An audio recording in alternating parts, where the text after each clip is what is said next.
Hello दोस्तों, नमस्कार। मैं Virendra Kumar Pioneer Education Classes में बहुत बहुत स्वागत करते हैं।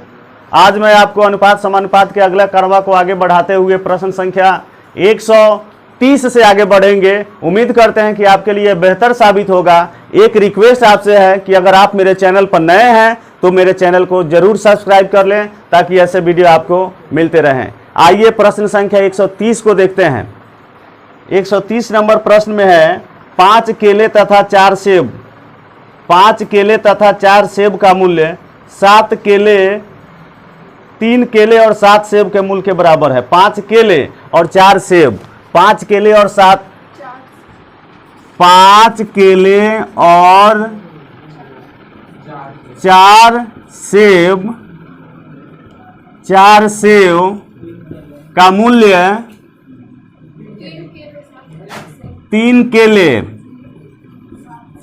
और 7 सेब के मूल्य के बराबर है। हमें यहां निकालना है केले और सेब का अनुपात। केले और सेब का अनुपात निकालना है। हमें केले और सेब के मूल्यों का अनुपात निकालना है। तो एकदम सिंपल बात है, एकदम सिंपल बात है। ये 5 केले हैं, ये 3 केले हैं, तो 5 केले में से 3 केले घटेगा 2 केला। और इधर 7 सेब है, 7 सेब में से 4 सेब घट जाएगा 3 सेब। अब सेब का ये हो गया और केला का ये हो गया। पहले केला लिखना है तो केला अनुपात सेब। केला का कौन होगा 3 और सेब का कौन होगा 2।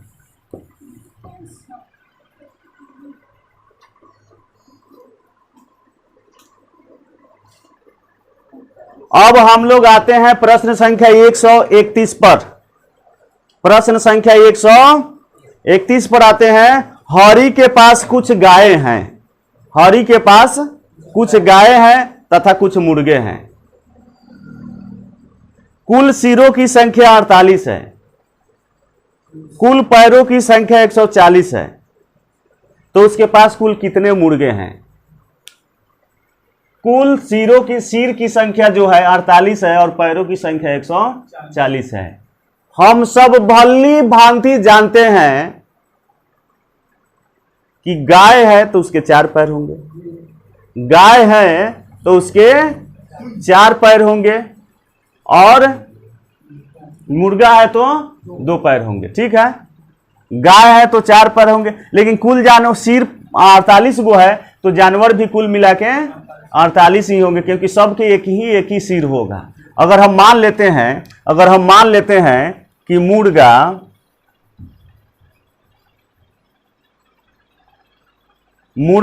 सभी मुर्गा ही होता तो कुल पैरों की संख्या कितनी होती? 96। एक मुर्गा के 2 ही पैर होते हैं ना, एक मुर्गा के 2 ही पैर होते हैं। तो 48 गो मुर्गा, सभी के सभी मुर्गा ही होते तो 2 के हिसाब से 96 होते। अब गाय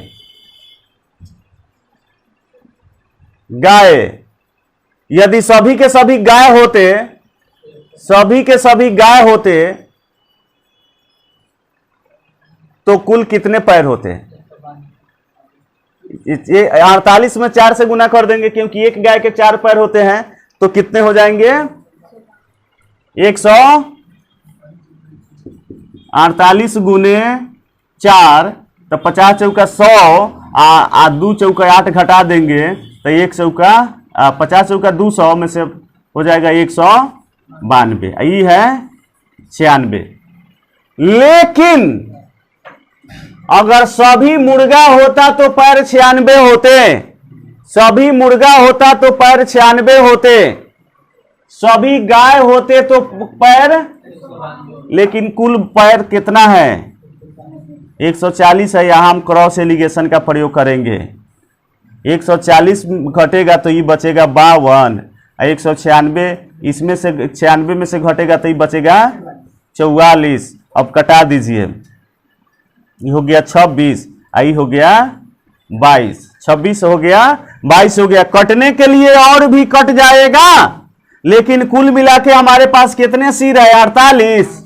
तो 48 गो तो जानवर होने चाहिए, 48 गो तो जानवर होने चाहिए।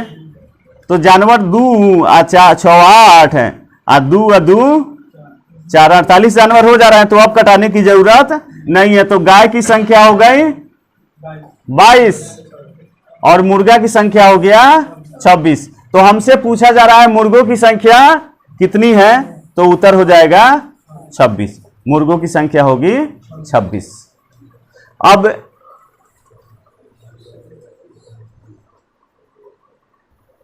चलिए इसको दूसरे विधि से अब जानते हैं। चलिए इसको अब दूसरे विधि से जानते हैं, दूसरे विधि से इसको जानने की कोशिश करते हैं। चलिए हम उदाहरण मान लेते हैं, उदाहरण के तौर पर मान लेते हैं कि हमारे पास 10 गाय हैं, गाय है 10, गाय है 10 और मुर्गा है 16। तो कुल मिला के जानवर हो गए, कुल मिला के जानवर हो जाएंगे, कुल जानवर कितना होंगे 26, जानवर 26 होंगे। अब पैरों की संख्या, पैरों की संख्या कितनी होगी, गाय का 40 और इसका 32, गाय का 40, 10 गो है तो 10 का 40 और इसका कितना होगा 32, तो 40 और 32 पैरों की संख्या 72। चलिए हम नहीं जान रहे हैं, सिर है 26 गो और पैर है 72 गो। हमें निकालना है गाय की संख्या, गाय की संख्या निकालना है। हम ये सब बातें नहीं जान रहे हैं, हमें निकालना है गाय की संख्या और हम ये सब बातें नहीं जान रहे हैं। समझ लीजिए कि नहीं जान रहे हैं। अब देखिए 26 गो सिर है, अगर सभी के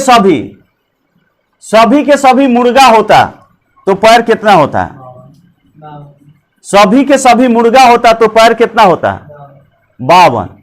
ऐसे पैर है कितना, सभी के सभी मुर्गा होता, सभी के सभी मुर्गा होता, सभी के सभी मुर्गा होता तो 26 गो मुर्गा होता तो 26 दूनी 52 गो पैर होता। लेकिन कुल पैर कै गो है 72 गो, कुल पैर कै गो है 72 गो। तो कै गो ज्यादा है, कै गो ज्यादा है बच्चों 20 गो ज्यादा है, 20 गो ज्यादा है। ये 20 किसका है, 2 गो 26 गो सिर है तो दू गो सबका शामिल कर लिए हैं ना, 2 गो मुर्गा का भी शामिल कर लिए हैं और 2 गो गाय का भी शामिल कर लिए हैं। 2 गो गाय वाला पैर छूट गया है, 2 गो छूट गया है कि ना, माने 26 गो सिर है ना, तो 26 गो के लिए 2 गो शामिल कर लिए तब 52 गो हो गया है। तो उसमें से गायों वाला 2 गो शामिल हो गया होगा और गाय वाला 2 गो छूट गया होगा। तो छूट गया है जो कितना है 20 है, तो कै गो छूटा है 2 गो। तो इसमें 2 से भाग दे दीजिए, कितना हो गया, कितना हो गया 10। 10 क्या आ गया गाय की संख्या, गाय की संख्या आ गया 10 है, 10 है ना 10। चलिए दूसर का बात सोचते हैं। दूसर का, अगर हमें गाय का संख्या नहीं निकालना है, हमको निकालना है मुर्गा का, मुर्गा का निकालना है, मुर्गा का निकालना है। तो कुल कितना सिर है 26, कुल कितना सिर है 26। तो सभी गाय के सिर कितना हो जाएंगे, अगर सभी मान लेते हैं कि गाय ही हैं, सभी गाय ही हैं, तो कुल मिला के कुल कितने पैर होंगे 25 चौका 100 4 कि ना 104, 104। लेकिन पैर है कितना 72, तो 2 32 ज्यादा हो गया है, 32 गो पैर ज्यादा हो गया है, क्योंकि हम लोगों ने मुर्गा के 2 गो पैर होता है आ कै गो शामिल कर लिए हैं, सबके 4 गो ना शामिल किए हैं। तो 4-4 को शामिल कर लिए हैं, तो कय को शामिल, मुर्गा के कय को ज्यादा शामिल कर लिए हैं, कय को शामिल किए हैं मुर्गा के ज्यादा, 2 को, तो 2 से भाग दे दीजिए, कितना आ गया 16। मुर्गा कितना है 16। बात क्लियर हुआ। आइए ये दूसरी विधि थी, दूसरी विधि पर हम लोग चर्चा कर लेते हैं।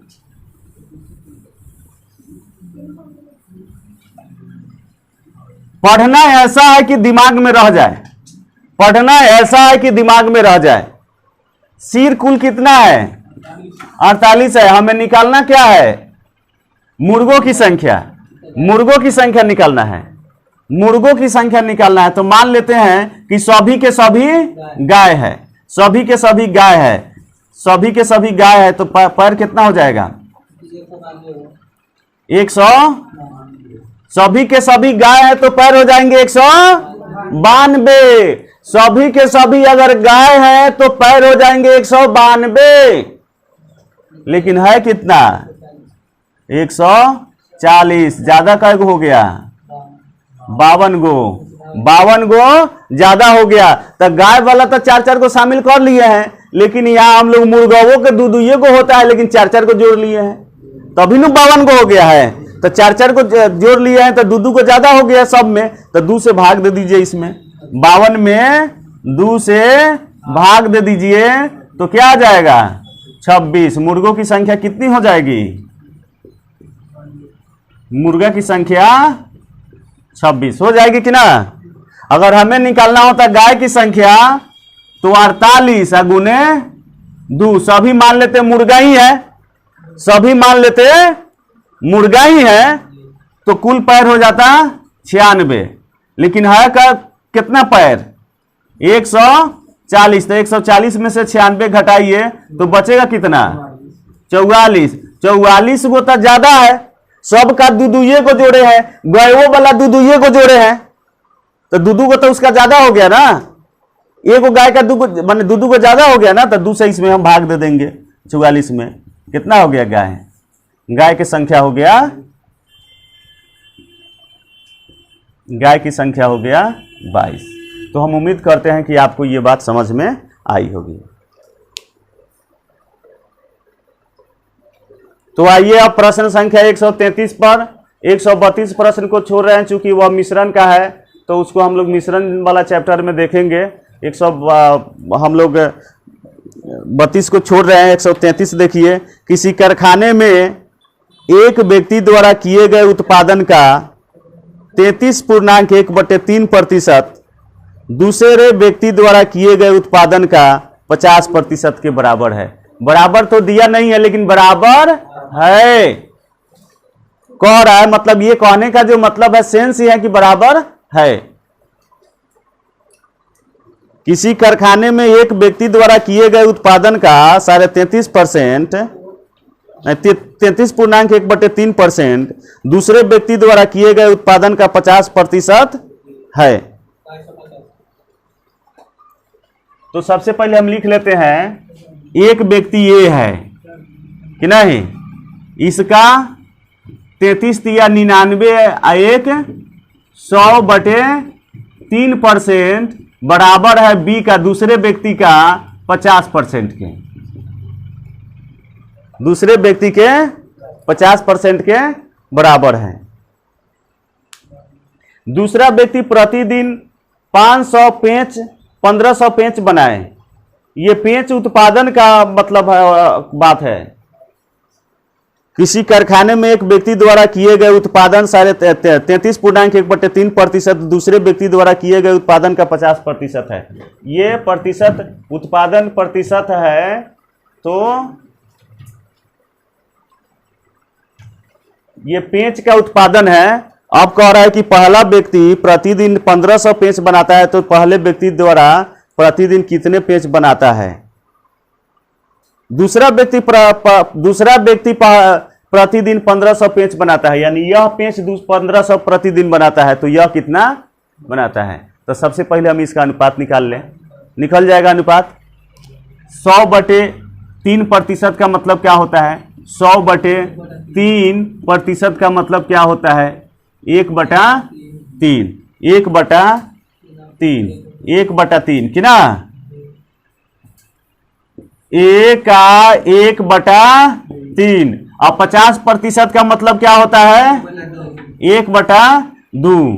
तो ई हो गया A/3, आई हो गया B एकम B/2। क्या हमारी बात आपको याद है? A अनुपात B, A का हो जाएगा 3 और अब B का हो जाएगा 2। ये तो बात याद होगा। अब इसमें दिया है कि पहिल का दूसरा व्यक्ति प्रतिदिन 1500 पेंच उत्पादन करता है। दूसरा व्यक्ति ये ना है, तो ये 1500 उत्पादन करता है, यानी कि कितना उत्पादन करता है? 750 गुना। तो इसका 750 गुना कितना हो जाएगा? 2250 पेंच ये प्रतिदिन बनाएगा। ये 2250 पेंच प्रतिदिन बनाएगा। आइए एक बार इसको और समझते हैं। आइए इसको एक बार और समझते हैं। कह रहा है एक व्यक्ति का एक कारखाने में एक व्यक्ति द्वारा किए गए उत्पादन का 33.1/3%। एक कारखाने का 33.1/3% दूसरे व्यक्ति द्वारा किए गए उत्पादन का 50% के बराबर है। दूसरे व्यक्ति द्वारा किए गए 50% के बराबर है। यदि दूसरा व्यक्ति प्रतिदिन 1500 पेंच बनाते हैं, दूसरा व्यक्ति प्रतिदिन 1500 पेंच बनाते हैं, तो पहला व्यक्ति प्रतिदिन कितना पेंच बनाएगा? तो हम जानते हैं ये हो गया ए का, पहिल का व्यक्ति ये मान लेते हैं, ए का 33.1/3% का मतलब हो गया 100/3%। बी का 50%, दूसरा व्यक्ति का 50% के बराबर है उत्पादन। दूसरे व्यक्ति के 50% के बराबर उत्पादन है, तो ए 100/3% का मतलब होता है 1/3, और बी का 50% का मतलब होता है 1/2। तो ये हो गया A/3, आई हो गया B एकम B/2। अब हमारी बात आपको याद होगा, जो पहले वीडियो देखे होंगे या आप जो पहले क्लास लिए होंगे वे तो जरूर ही देखे होंगे। ये हो गया A का वैल्यू, ये हो गया B का, यानी A अनुपात B हो गया, A का हो गया 3 और B का हो गया 2। दूसरा व्यक्ति 1500 उत्पादन करता है। दूसरा व्यक्ति एक दिन में 1500 पेंच का उत्पादन करता है। दूसरा व्यक्ति एक दिन में 1500 पेंच का उत्पादन करता है, तो दूसरा व्यक्ति यही ना है, तो ये उत्पादन करता है 1500 पेंच का। इससे क्या गुना है? 750 गुना। तो ये कितना उत्पादन करेगा? 750 गुना हो जाएगा 2250। 2250 गुना बनाएगा।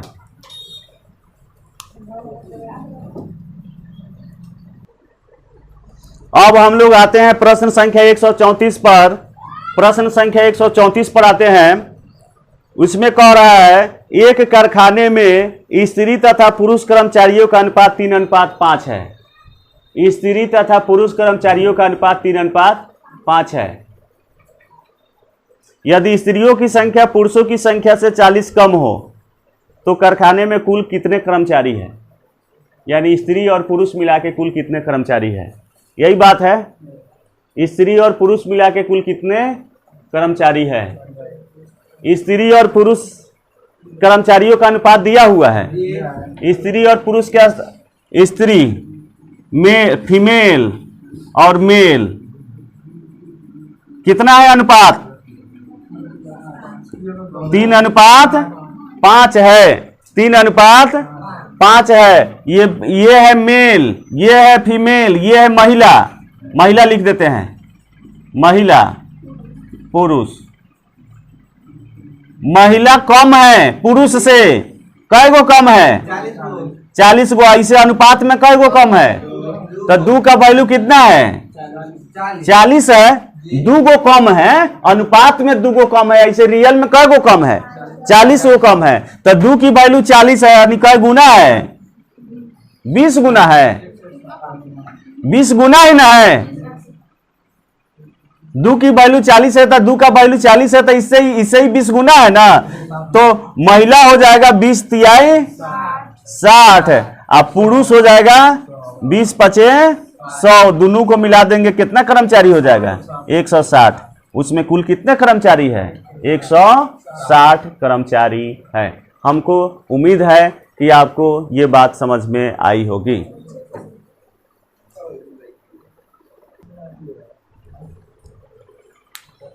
ये तो सीधा बात था ना, सीधा बात था, ये सीधा बात था कि महिला और पुरुष का अनुपात है 3:5। महिला और उस कर्मचारी, उस कारखाने में महिला और पुरुष के कर्मचारी, महिला और पुरुष कर्मचारियों का अनुपात 3:5 है।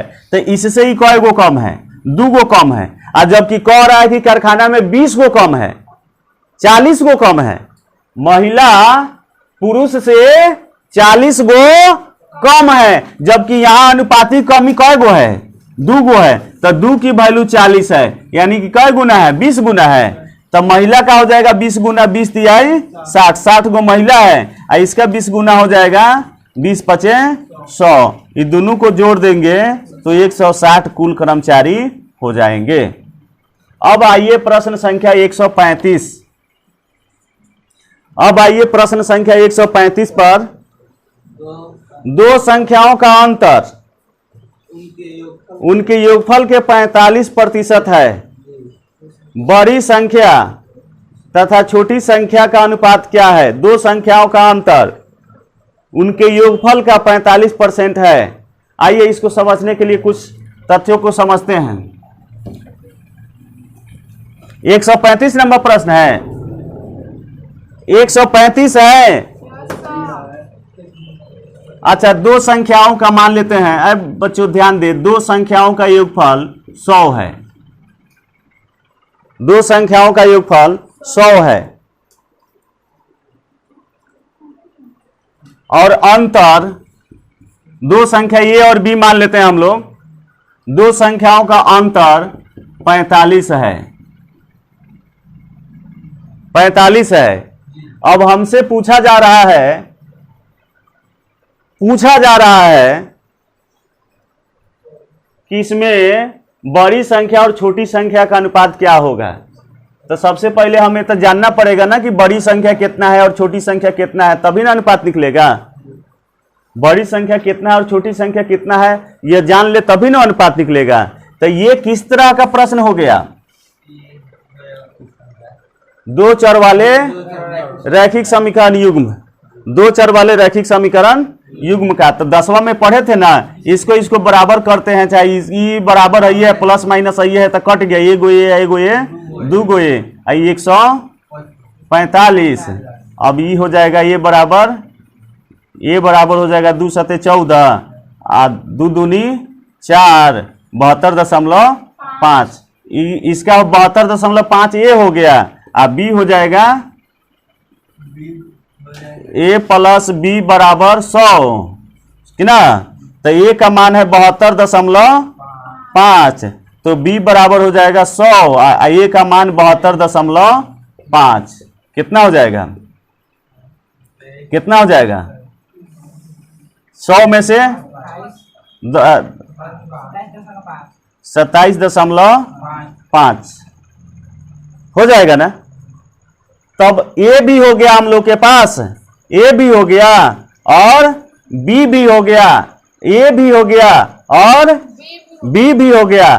तब इसका अनुपात भी निकल जाएगा। किसका अनुपात? ए अनुपात बी का। तो ए का है कितना? 72.5 और ये कितना है? 27.5। दशमलव के बाद बराबर अंक है, दशमलव खत्म हो गया, 5 से कट जाएगा। 5 दूनी 5 एकम 5, 25 से कट जाएगा। 25 अंतिम में 25 है, 75 है तो 25 से कट जाएगा ना। 25 दूनी 50, बचेगा कितना? 22 बचेगा।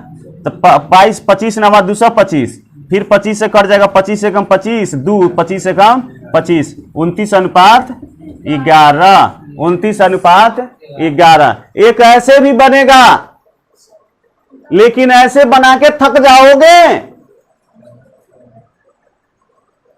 देखिए सिंपल में शॉर्ट तरीका कैसे बनता है। ये शॉर्ट तरीका कैसे बनता है, शॉर्ट तरीका कैसे बनता है इसको देख लीजिए। ए प्लस बी बराबर 100, ए माइनस बी बराबर 45 है ना। तो ए बी का अनुपात पूछ रहा है, ए बी का अनुपात एक बार जोड़ दीजिए, 100 आई 145, एक बार घटा दीजिए, कितना हो गया 55। अब कटा दीजिए, 5 से कट जाएगा, 5 चौक 5 दूनी 10, 4 5 9 45, अब 5 11 पचे 55, ये हो गया, ये हो गया। चलिए ये समझा रहे थे, इसको लिख लीजिए और फिर आगे हम अगला क्वेश्चन पर आएंगे। अब आइए प्रश्न पर हम आते हैं 135 पर। अब प्रश्न 135 की ही बात कर रहे थे, 135 का ही हम लोग बात कर रहे थे।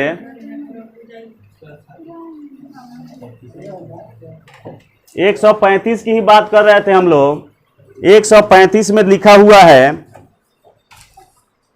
दो संख्याओं का अंतर उनके योगफल का 45% है। अंतर, दो संख्याओं का अंतर, दो संख्याओं का अंतर योगफल का 45% है। तो बड़ी संख्या और छोटी संख्या का अनुपात निकालें, यही बात है। बड़ी संख्या और छोटी संख्या का अनुपात निकालें, यही बात है। बड़ी संख्या और छोटी संख्या का अनुपात क्या है, यही बात है। देखिए, दो संख्याओं का अंतर, मान लेते हैं एक संख्या ए है और दूसरा संख्या बी है, अंतर योगफल का देख लीजिए, योगफल जिसका भी होता है वो बटा में होता है, जिसका भी होता है वह कहां होता है, बटा में होता है। योगफल का कितना परसेंट है, 45% है योगफल का। तो ये क्या हो गया, देखिए बच्चों, दो संख्याओं का अंतर योगफल का, तो मान लेते हैं संख्या ए है या बी है, तो ए प्लस बी योगफल का 45% है, ए माइनस बी, तो अंतर कितना हो जाएगा, योगफल का 45% है, 45% है, योगफल का 45% है, तो योगफल ही हो गया। योगफल का कह रहा है तो योगफल 100 ना हो गया, योगफल 100 हो गया। अंतर कौन होगा, ऊपर का 45 कि नहीं, ऊपर का हो गया 45। अब हमें करना क्या है, बड़ी संख्या और छोटी संख्या का अंतर। तो बड़ी संख्या ये हो जाएगा, ए में से घटा रहे हैं तो बड़ी संख्या ये अनुपात बी। अब अभी तो बता रहे थे कैसे बनाना है। 100 में 45 जोड़ दीजिए, 145, और फिर एगो घटा दीजिए तो 55। अब कटा दीजिए, 5 दूनी 10, अब 4 5 9 45, फिर 11 पचे 55, 29:11 आंसर होगा।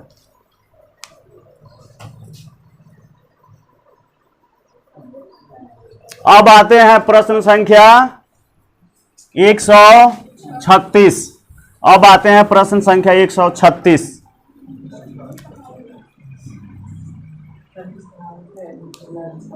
दो छात्रों के आयु का अनुपात 3:2 है।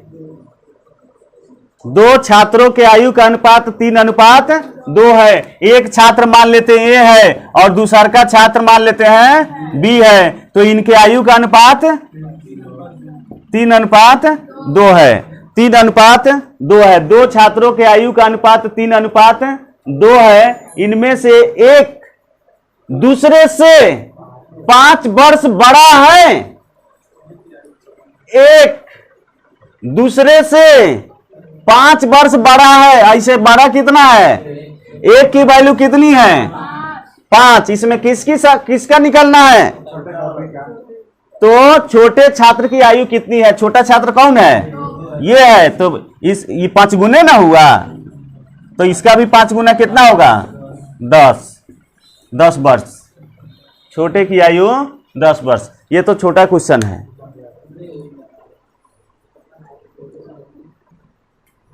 चलिए अब आते हैं हम लोग प्रश्न संख्या 137 पर 137 नंबर प्रश्न पाते हैं।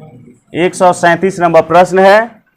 137 नंबर प्रश्न है। देखिए, हम जानते हैं लॉस गुने मॉस बराबर लॉस गुने मॉस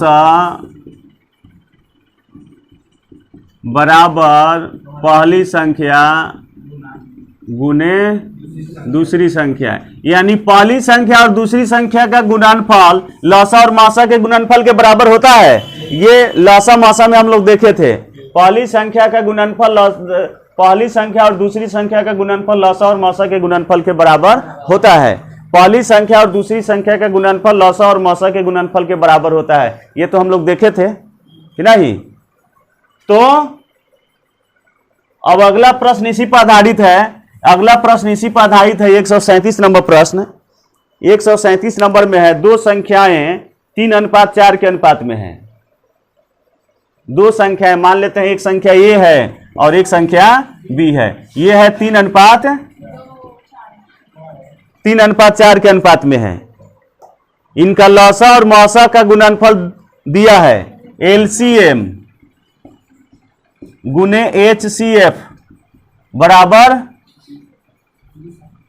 20/28। लॉसा और मौसा का गुणनफल दिया है, हमें निकालना है इन संख्याओं का योगफल। इन दोनों संख्याओं का योगफल निकालना है। तो दोनों संख्या हो जाएगा तब ना योगफल निकलेगा। दोनों संख्या हो जाएगा तो ना योगफल निकलेगा। तो दोनों संख्या हो जाएगा तो योगफल निकलेगा। तो दोनों संख्या एक मान लेते हैं कि 3x है या एक 4x है। तो 3x गुने 4x। लॉस पहली संख्या और दूसरी संख्या का गुणनफल, पहली संख्या और दूसरी संख्या का गुणनफल लॉसा और मासा के गुणनफल के बराबर होता है। पहली संख्या और दूसरी संख्या का गुणनफल लॉसा और मासा के गुणनफल के बराबर होता है या नहीं होता है? बोलिए। होता है। तो वही तो लिखे हैं। कोई दिक्कत? अब कटने वाला है तो कटा दीजिए। 8 2 10 2 12 3 से कट जाएगा। 3 6 18 2 3 7 21 1 3 6 18 3 से कट गया। 4 से भी कटेगा। 4 एकम 4 2 4 6 24 3 4 9 36 4 से कट गया। अब x से x में गुना करेंगे x स्क्वायर।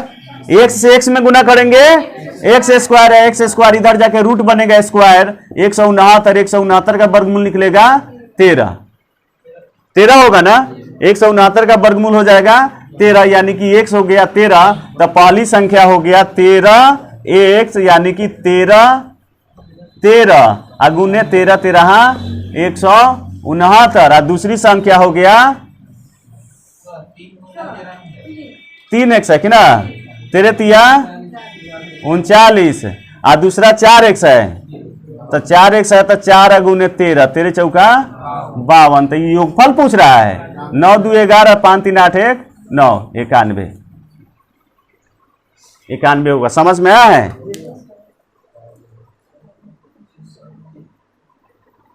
आइए अब प्रश्न संख्या 138 को देखते हैं।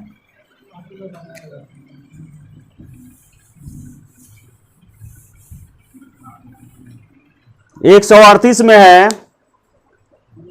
a बराबर, यदि a का b, a बराबर b का 4/5, यदि a बराबर b का 4/5 तथा b बराबर c का 5/2 तो C ज्ञात करना है। A अनुपात C निकालना है। ये निकालना है। तो इसको हम यहां ले आए, नहीं समझ में है, तो इसका अनुपात कितना हो जाएगा? ये क्या हो जाएगा? अच्छा है, ऐसे करते हैं, ये बी को यहाँ रहने देते हैं, बी को यहाँ रहने देते हैं, और 4/5 हम निकालेंगे तो बी कहाँ जाएगा? 1 में बी चला जाएगा। तो ए अनुपात बी बराबर 4:5 हो गया। और सी को यहाँ ले आएंगे, सी को यहाँ लाते हैं तो कितना हो जाएगा?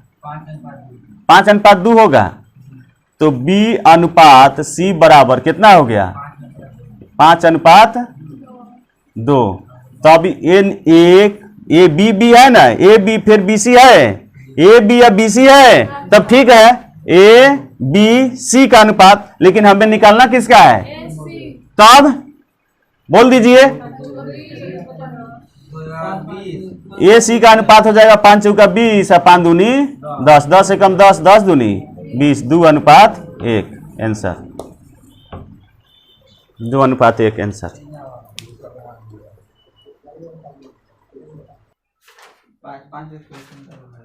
अब आते हैं प्रश्न संख्या 139 पर। अब प्रश्न 139 पर आते हैं।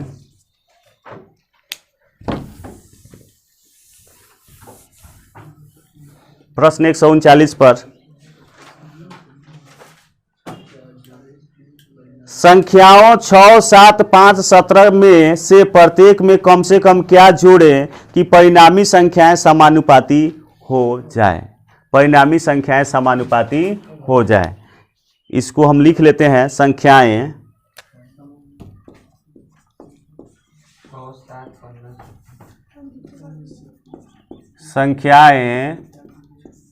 कितना कितना है?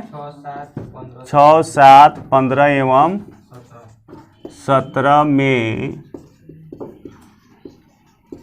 कम से कम क्या जोड़ें कि योगफल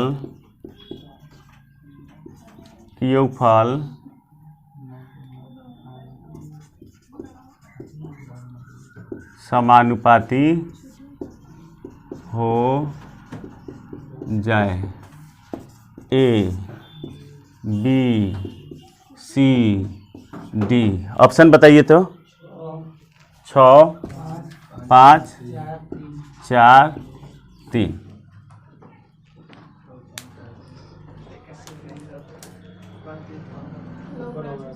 सब दिख रहा है, इसमें क्वेश्चन नहीं चिपकेगा।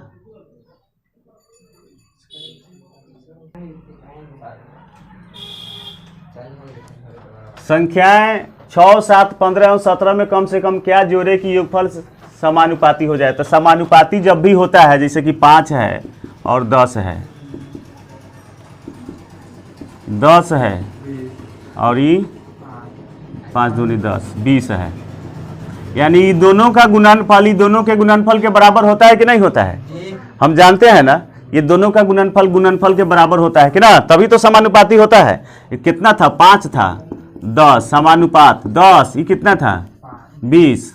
देखिए 5/10 बराबर 10/20, एक ही अनुपात में है कि नहीं है? 4:8, 4 दूनी 8, 20:40। देखिए, ये देखिए 160 कि ना, 160 हो रहा है कि ना?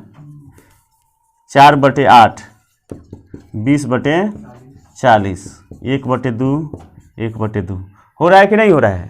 तो जब भी संख्याएं समानुपाती होंगी तो अंतिम दोनों शुरू वाला का गुणनफल अंतिम दोनों वाले गुणनफल बीच वाले गुणनफल के बराबर होगा। तो देखिए 6, 7, 6:7 समानुपात 15:17। बताइए इसका गुणनफल इसके गुणनफल के बराबर है? नहीं होगा।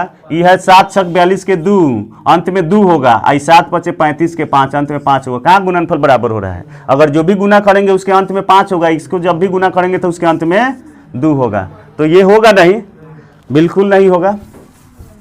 लेकिन हमसे पूछा जा रहा है कि कौन सी छोटी से छोटी संख्या जोड़ें, कौन सी छोटी से छोटी संख्या जोड़ें, कौन से छोटी से छोटी संख्या जोड़ें। हमसे पूछा जा रहा है कि कौन से छोटी से छोटी संख्या जोड़े। तो एक तो हम बताए थे कि सब में x जोड़ दीजिए, 6/x 7/x, है ना। 6/x 7x समानुपात 15x अनुपात 17x। तो अब गुना कीजिए इससे इसमें, 6x गुने 17x अब बराबर 7x गुने 15x। अब निकालते रहिए मान। तो ऐसे होगा, एक तो ऐसे होगा, एक ऑप्शन से होगा। पहले हम सबसे छोटे न पूछ रहा है कम से कम क्या जोड़े, तो 3 रख के देखते हैं। 6 3 9 अनुपात 7 3 10 समानुपात 15 3 18 17 3 20। देखिए 9 दूनी कितना होगा 180, 18 दाएं के 180 हो रहा है, हो गया। 3 जोड़ने पर समानुपाती हो रहा है, तो ये 3 उत्तर हो गया आंसर। ऑप्शन से आए हैं। देखिए हिसाब कई तरह से बनता है। एक तो बन जाता है सूत्र से, एक बन जाता है ट्रिक से, एक बन जाता है ऑप्शन से, एक लॉजिक से, एक एक्स मानकर, है ना। लेकिन हम लोग इसमें से किसी का प्रयोग नहीं करेंगे। जब भी प्रयोग कर रहे हैं तो इसका प्रयोग कर रहे हैं। तो ये होगा इसका उत्तर। तो दोस्तों इस वीडियो को मैं यही समाप्त कर रहा हूं और उम्मीद करता हूं कि आपको ये वीडियो अच्छा लगा होगा। तो ज़रूर अगर आप मेरे चैनल पर नए हो तो सब्सक्राइब कीजिएगा। बहुत बहुत धन्यवाद।